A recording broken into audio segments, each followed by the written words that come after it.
Good morning student. मैं doctor Vijay Kumar, सहायकाचार्य FM बाबा गंगादास राजकीय महिला महाविद्यालय शाहपुरा। बीकॉम पार्ट फर्स्ट, भारतीय बैंकिंग एवं वित्तीय व्यवस्था। एक नया चैप्टर लेके आया हूँ, बैंकर और ग्राहक संबंध, साधारण एवं विशेष। अब जानते हैं बैंक की परिभाषा क्या दी है। वेबस्टर शब्दकोश के अनुसार बैंक वह संस्था है जो मुद्रा के व्यवसाय करती है। यह एक ऐसी संस्था है जहाँ पर धन जमा होता है एवं निर्गमित मतलब इश्यू किया जाता है और ऋण देने एवं कटौती की सुविधा दी जाती है। ये किसने कहा? वेबस्टर शब्दकोश ने किसकी परिभाषा दी? बैंक की। ऑक्सफोर्ड शब्दकोश के अनुसार बैंक ऐसी संस्था है जो अपने ग्राहकों से प्राप्त धन की रक्षा करती है। इसका मुख्य कार्य अपने ड्राफ्टों का भुगतान करना। इसे लाभ उस धन के उपयोग से होता है जिसे बैंक के ग्राहक इसके पास छोड़कर देते हैं। भारतीय बैंकिंग अधिनियम 1949 की धारा 5C के अनुसार बैंकिंग कंपनी वह कंपनी है जो भारत में बैंकिंग का व्यवसाय करती है। इस अधिनियम की धारा 5 के अनुसार बैंकिंग का आशय ऋण लेने अथवा विनियोजन करने के लिए जमा प्राप्त करने, जिसे मांगने अथवा किसी अन्य प्रकार से लौटाया जा सके। चेक, ड्राफ्ट, आदेश या अन्य प्रकार से निकाली जा सके। इन परिभाषाओं के अनुसार बैंकिंग व्यवसाय की जो प्रमुख विशेषताएं हैं वो निम्न प्रकार निकल के आती है। पहली बात है 2 अनिवार्य कार्य। प्रत्येक बैंकिंग कंपनी 2 काम करती है। पहला काम जमा के रूप में धन को स्वीकार करना और दूसरा काम जमा राशि उधार देना। ये 2 कार्य उसे अनिवार्य रूप से करने होते हैं। यदि जमा राशि लेने का उद्देश्य उसे उधार देने या निवेश करना नहीं है तो वह व्यवसाय बैंकिंग व्यवसाय नहीं कहा जाएगा। तो मैंने बोला था, पहला काम बताया था मैंने, जनता से जमा के रूप में धन को स्वीकार करना। बैंक में कोई भी व्यक्ति निर्धारित नियम एवं व्यवस्था के अंतर्गत खाता खुलवाकर अपनी धनराशि जमा करवा सकता है। अर्थात बैंकर ऐसा कोई प्रतिबंध नहीं लगा सकता कि किसी वर्ग विशेष के व्यक्ति कोई खाता खोलेंगे। यदि कोई संस्था अपने सदस्यों से ही जमा स्वीकार करती है तो उसे बैंकर नहीं कह सकते। बैंकर कहलाने के लिए आवश्यक है कि लोग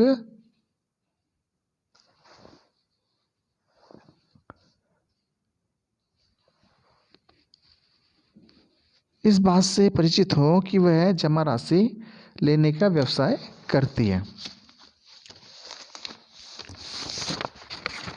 दूसरी बात कर रहा था मैं, जमा धन निकालने की सुविधा।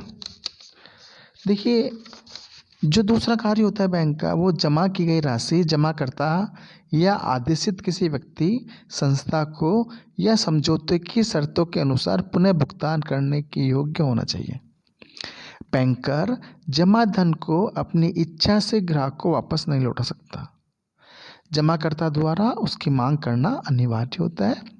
राशि निकलाने की मांग उचित समय पर निर्धारित प्रपत्र के माध्यम से की जानी चाहिए। आजकल धन निकलाने की सुविधा का विस्तार कर दिया गया है। अब एटीएम और इंटरनेट के माध्यम से भी हम बैंक से राशि निकलवा सकते हैं। नाम के साथ बैंक, बैंकिंग या बैंकर शब्द का प्रयोग। भारत में बैंकिंग का व्यवसाय करने वाली प्रत्येक कंपनी संस्था को अपने नाम के साथ बैंक, बैंकिंग या बैंकर या किसी एक शब्द का प्रयोग आवश्यक करना होता है। कोई भी गैर बैंकिंग कंपनी अपने नाम के साथ इन शब्दों का प्रयोग नहीं कर सकती है। मैं बताता हूँ ग्राहक, कस्टमर। ग्राहक कौन होता है? ग्राहक कोई वैधानिक परिभाषा नहीं है। सामान्यतः ऐसा कोई भी व्यक्ति जिसका बैंक में खाता हो वह ग्राहक कहलाता है। खाते की नियमितता के संबंध में 2 विचारधाराएं प्रचलन में है। प्राचीन विचारधारा के अनुसार केवल एक बार लेन देन से ही कोई व्यक्ति बैंकर का ग्राहक नहीं बन जाता। सर जॉन पेजेट ने कहा है कि एक आकस्मिक सौदा कर लेने मात्र से किसी व्यक्ति को बैंक या ग्राहक नहीं कह सकते हैं, और ग्राहक होने के लिए उसे कुछ सौदे करने होते हैं या उसको बैंकिंग की आदत होना अनिवार्य है। मैथ्यूज बनाम विलियम्स ब्राउन एंड कंपनी 1894 वाले विवाद में यह निर्णय दिया गया था कि बैंक के साथ खाता खोलकर केवल प्रथम जमा व्यवहार से कोई व्यक्ति बैंक का ग्राहक बनने का दावा नहीं कर सकता। सौदों में नियमितता होना आवश्यक है। तो बैंकर कौन है? ग्राहक कौन है? जो बैंक के अंदर सौदा करे, व्यवहार करे और एक से ज़्यादा कई बार करे।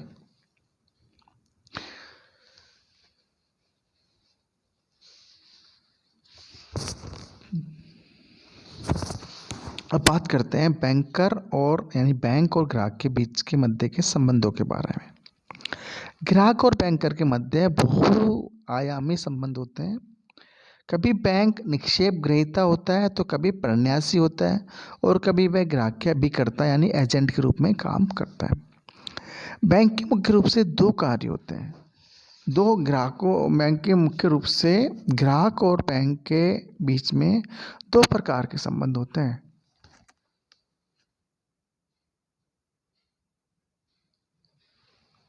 एक है सामान्य संबंध और दूसरा है विशेष संबंध।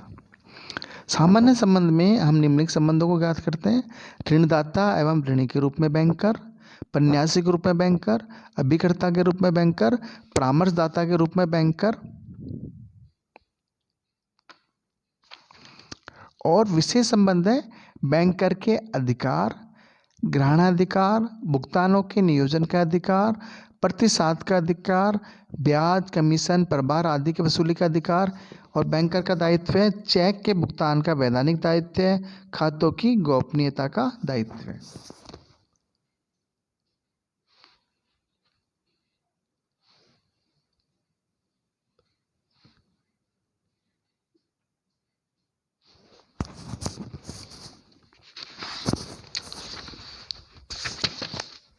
देखिए, मैं कुछ आपको बताता हूँ कि सामान्य संबंध कौन से। ऋणदाता एवं ऋणी का संबंध।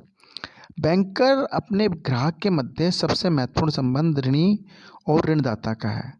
जब ग्राहक बैंक में जमा धन कराता है तो बैंक को इस धन को इच्छानुसार उपयोग करने का अधिकार मिल जाता है।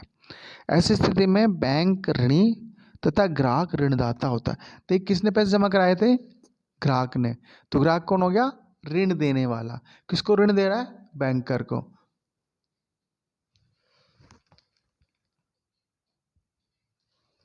तो बैंकर कौन हो गया? बैंकर ऋणी हो गया और ग्राहक हो गया ऋणदाता। इसके विपरीत जब ग्राहक अपने खाते में जमा राशि से अधिक राशि निकालता है अर्थात अधिविकर्ष प्रदान करता है तो बैंक होगा ऋणदाता और ग्राहक होगा ऋणी।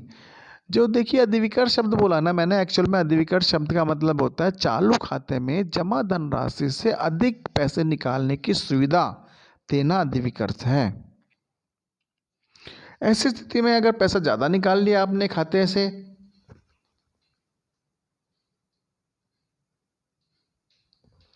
तो बैंकर तो क्या हो गया? ऋणदाता और ग्राहक क्या हो गया? ऋणी हो गया।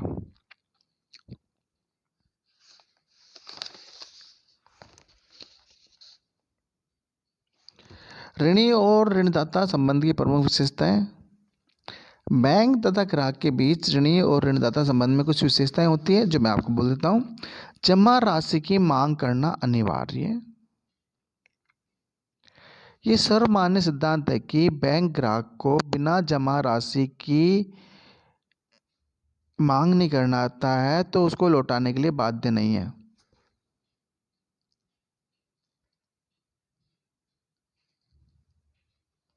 वस्तुतः ये सामान्यतः पूर्णतः स्वाभाविक एवं न्यायसंगत है कि ग्राहक द्वारा बिना मांगे किए जाना राशि को बिना उचित कारण एवं सूचना के वापस करने का अर्थ है ग्राहक का अनुचित रूप से खाता बंद करना। अनिवार्य रूप से खाता बंद कर देने से ग्राहक को होने वाली क्षतिपूर्ति भी बैंक को वहन करनी होती है। अतः बैंक केवल अपने ग्राहक की मांग पर ही जमा राशि का भुगतान करना चाहिए। मांग का समय स्थान उपयुक्त हो। सामान्यतः है ग्राहक को भुगतान का आदेश बैंक की उसी शाखा पर प्रस्तुत करना होता है जिससे उसका खाता हो। इसके अतिरिक्त उसे अपना ये आदेश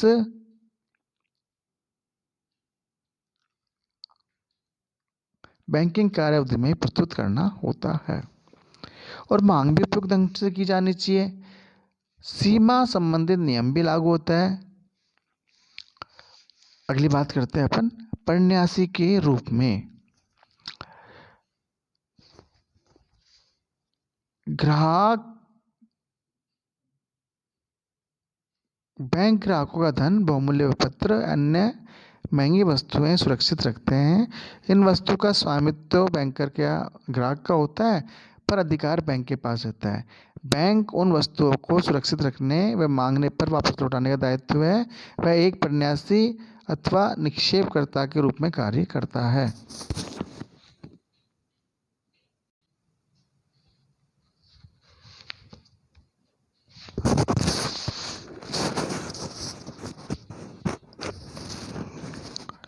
देखिए, एक विवाद हुआ था न्यू बैंक ऑफ इंडिया बनाम प्यारेलाल, जिसमें ये बताया गया था कि बैंकर प्रन्यासी है। इस विवाद में क्या होता है, ग्राहक ने लोहार स्थित बैंक की शाखा में कुछ राशि इस निर्देश के अनुसार जमा कराई कि यह राशि बैंक की कलकत्ता शाखा में स्थानांतरित कर दी जाए और वहां इस राशि को स्थायी जमा खाते या अन्य किसी खाते में जमा करने के ग्राहक के निर्देश की प्रतीक्षा की जाए। ग्राहक ने कोई निर्देश नहीं भेजे, किंतु बैंक ने ये राशि स्थायी जमा खाते में खोलकर उसमें जमा कर दी। इस विवाद में उच्चतम न्यायालय ने यह निर्णय दिया कि ग्राहक को बैंकर के साथ वर्तमान व्यवहार मुख्य रूप से कलकत्ता धनराशि हस्तांतरण करने का था। ये कार्य पूरा हो जाने के बाद भी बैंक की प्रन्यासी की स्थिति समाप्त नहीं हो गई, क्योंकि ग्राहक ने इस राशि को किस तरह के खाते में जमा कराना है इसके बारे में कोई निर्देश नहीं दिए थे। ये धनराशि बैंकर के पास प्रन्यासी के रूप में रखी हुई मानी जाएगी, न कि ऋणी के रूप में। प्रन्यासी मतलब ट्रस्ट। इसमें हुआ क्या था कि जो लाहौर में अकाउंट था उसने ट्रांसफ़र करवाया कि मेरा अकाउंट, मेरा पैसा यहाँ से वहाँ लाहौर से कलकत्ता भेज दिया जाए, ठीक है, और मैं निर्देश दूँ उसके बाद उसको एफडी में कर दिया जाए। लेकिन भेजने के बाद उसने एफडी के निर्देश नहीं दिए। अगर निर्देश देता था तो पैसा किसके पास, बैंक के पास जमा रहता। जमा भी बैंक के पास है, लेकिन उस समय वो पैसा ऋणी के रूप में जमा रहता, बैंक ऋणी होता। लेकिन अब यहाँ पर बैंक प्रन्यासी है, अभिकर्ता के रूप में। बैंक और ग्राहक का एक अन्य संबंध अभिकर्ता तथा प्रदान का भी होता है। वर्तमान समय में बैंक अपने ग्राहकों को अभिकर्ता के रूप में अनेक प्रकार की सेवाएं प्रदान करता है, जैसे ग्राहक के चेकों की, प्रतिज्ञा पत्रों की, विनिमय बिलों आदि का भुगतान प्राप्त करना, ग्राहक के ऋण पत्रों पर ब्याज, लाभांश, ऋण की राशि, मकान का किराया आदि प्राप्त करना, वसूल करना, ग्राहक की ओर से ऋणों की किस्तें, ब्याज, चंदा, किराया, बीमे की किस्तें, कर आदि का भुगतान करना, ग्राहक के धन का एक स्थान से दूसरे स्थान को स्थानांतरित करना, ग्राहक की ओर से प्रतिभूतियों का क्रय विक्रय करना, ग्राहक के आदेशानुसार अन्य कार्य करना। इन कार्यों के करने में बैंक को पूर्ण सावधानी बरतनी होती है। सतर्कता की, ईमानदारी की भी आवश्यकता होती है। अगला परामर्शदाता के रूप में। Banker as adviser. बैंकर अपने ग्राहक को उसकी आर्थिक समस्याओं पर समय समय पर सलाह भी दे सकते हैं। ग्राहक यदि बैंक की सलाह के आधार पर कार्य करता है तो बैंक इस संबंध में बड़ा उत्तरदायित्व आ जाता है। बैंक को बड़ी सद्भावना, ईमानदारी एवं ग्राहक के हितों को सुरक्षा का ध्यान रखकर सलाह देनी चाहिए, अन्यथा उसे उत्तरदायी ठहराया जा सकता है। इस संबंध में केस हुआ था वुड्स बनाम मार्टिन्स बैंक लिमिटेड का। इसमें क्या हुआ था कि मार्टिन्स बैंक के मैनेजर श्री जॉनसन की सलाह पर श्री वुड्स ने बीआर लिमिटेड के 11,800 पाउंड के अंश क्रिया कर लिए और 3,000 पाउंड का ऋण दे दिया। वुड्स के करीब 15,000 पाउंड डूब गए।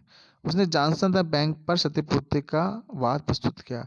निर्णय में यह कहा गया कि बैंकर ने श्री जॉनसन ने लापरवाही से कार्य किया है, ग्राहक से महत्वपूर्ण तथ्य छिपाकर तथा कपट किया है, अतः बैंक का मैनेजर श्री जॉनसन वुड्स की क्षतिपूर्ति करेगा। मैनेजर ने जो सलाह दी थी वो सही नहीं थी, इसलिए बैंक उसका भुगतान करेगा। ठीक है, अगली बात है विशेष संबंध। विभिन्न प्रकार के खातों के संबंध में बैंकर एवं ग्राहक के मध्य विशिष्ट संबंध होते हैं। चालू खाते के बारे में बात करें, जब ग्राहक के खाते में जमा शेष हो तो बैंकर ऋणी तथा ग्राहक ऋणदाता होता है। इसके विपरीत यदि नाम शेष हो तो ग्राहक ऋणी तथा बैंकर ऋणदाता होता है। स्थायी जमा खाता, इसमें बैंकर एक विशिष्ट प्रकार का ऋणी होता है। इसमें अवधि समाप्त हो जाने पर भी जमाकर्ता को राशि स्वयं नहीं लौटानी पड़ती। धन प्राप्त करने की मांग ग्राहक द्वारा की जानी चाहिए। परिपक्वता के पश्चात राशि नहीं निकालने पर बैंकर स्वयं ही परिपक्वता तिथि से स्थायी जमा रसीद जारी कर सकता है। ऋण खाता, इसमें बैंकर ऋणदाता तथा ऋणी के संबंध होते हैं। Thank you very much.